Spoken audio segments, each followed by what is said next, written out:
کیا آپ جانتے ہیں کہ قیامت برپا کرنے کا مقصد کیا ہے اور تکبر کرنے والوں کی سزا کیا ہوتی ہے؟ آئیے ان سوالوں کے جوابات ڈھونڈتے ہیں قرآن مجید کی آیتوں کے اندر۔ اعوذ باللہ من الشیطان الرجیم، بسم اللہ الرحمن الرحیم۔ محترم ناظرین، السلام علیکم ورحمۃ اللہ وبرکاتہ۔ سبیل قرآن کی جانب سے پیش کیے جانے والے اس تفسیری پروگرام میں ایک بار پھر آپ کو خوش آمدید کہتے ہیں۔ سورہ احقاف کی تفسیر کا یہ 8واں ایپیسوڈ ہے، جس میں ہم اس سورہ کی آیت نمبر 19 اور آیت نمبر 20 کی تفسیر کو جانیں گے۔ تو آئیے اپنے اس نورانی سفر کا آغاز سورہ احقاف کی آیت نمبر 19 کی بہترین تلاوت اور ترجمے کے ذریعے کرتے ہیں۔ کتاب انزلناه الیک مبارک لیدبروا آیاته ولیتذکر اولو الالباب۔ بسم اللہ الرحمن الرحیم۔ وَلِكُلٍّ دَرَجَاتٌ مِّمَّا عَمِلُوا وَلِيُوَفِّيَهُمْ أَعْمَالَهُمْ وَهُمْ لَا يُظْلَمُونَ۔ اور لوگوں نے جیسے کام کیے ہوں گے اسی کے مطابق سب کے درجے ہوں گے، اور یہ اس لیے کہ خدا ان کے اعمال کا ان کو پورا پورا بدلہ دے گا اور ان پر کچھ بھی ظلم نہ کیا جائے گا۔ بہترین تلاوت اور ترجمے کو سن لینے کے بعد اب آئیے اس آیت کے نکات کو بھی سنتے ہیں۔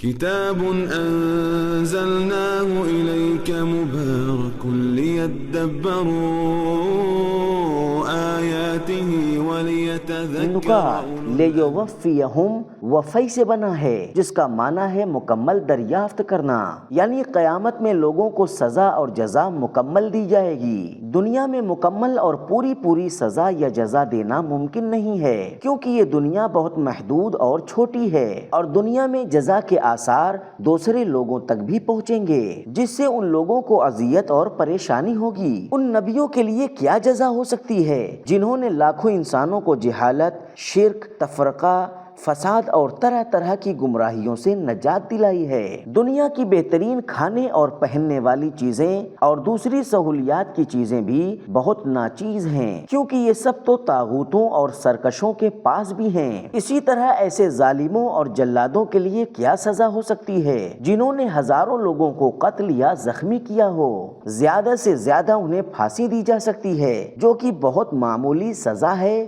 اور عادلانہ بھی نہیں ہے۔ نکات کو سن لینے کے بعد اب آئیے دیکھتے ہیں کہ سورہ احقاف کی آیت نمبر 19 ہمیں کیا پیغامات دیتی ہے۔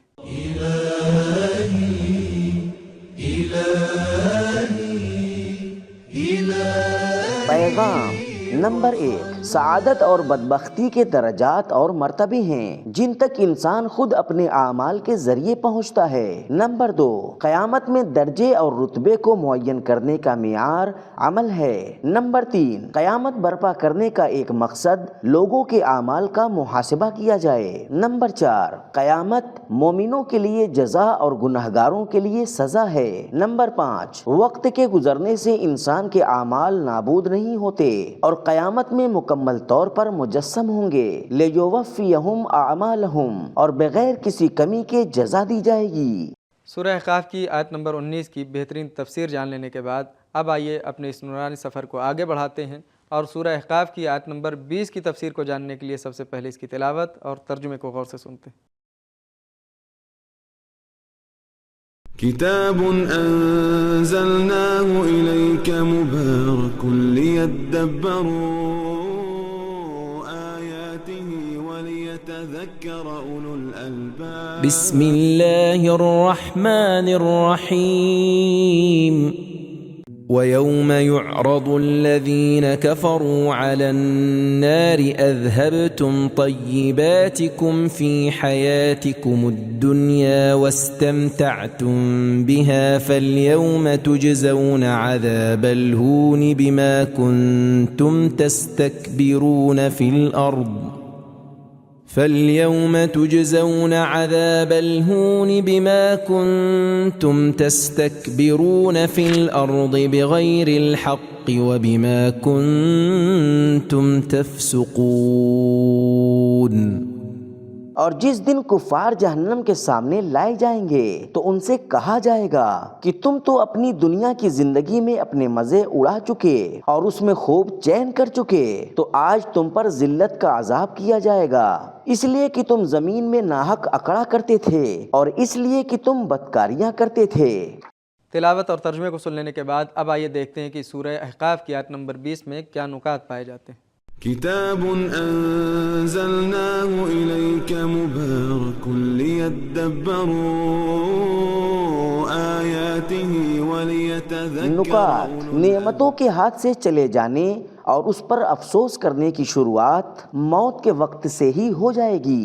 حضرت علی علیہ السلام نے جان نکلنے کے بارے میں ارشاد فرمایا، انسان اپنی زندگی کے آخری لمحات میں یہ سوچتا ہے کہ اس نے اپنی عمر کا کیا کیا اور کیسے زندگی گزاری۔ نہج البلاغہ خطبہ نمبر 109۔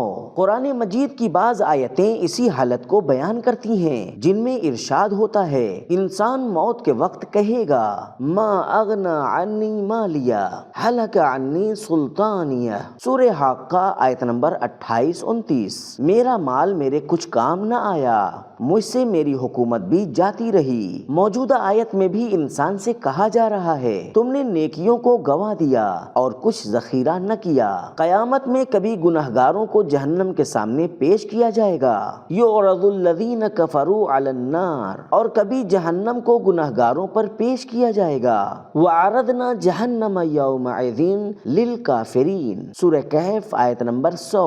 اور ایک مرحلے میں گنہگاروں کو جہنم میں پھینک دیا جائے گا، خذوہ فغلوہ ثم الجحیم صلوہ۔ سورہ حاقہ آیت نمبر 30-31۔ نکات کو جان لینے کے بعد اب آئیے دیکھتے ہیں کہ یہ آیت ہمیں کیا پیغامات دیتی ہے۔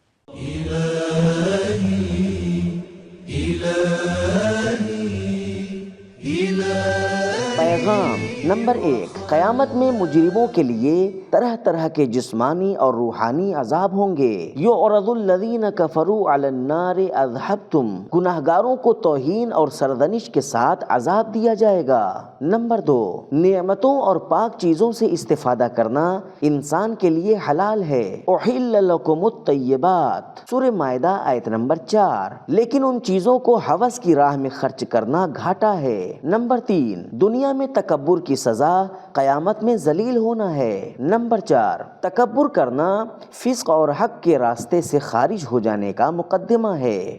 تو محترم ناظرین، ہم نے سورہ احقاف کی آیت نمبر 20 تک کی تفسیر کو جان لیا اور ساتھ ہی اپنے سوالوں کے جوابات بھی جان لی۔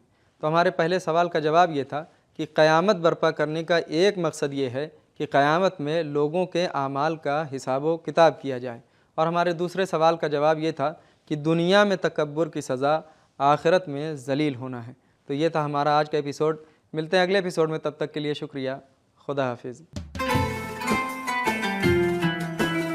سبیل قرآن، قرآنی سماج کی پہچان۔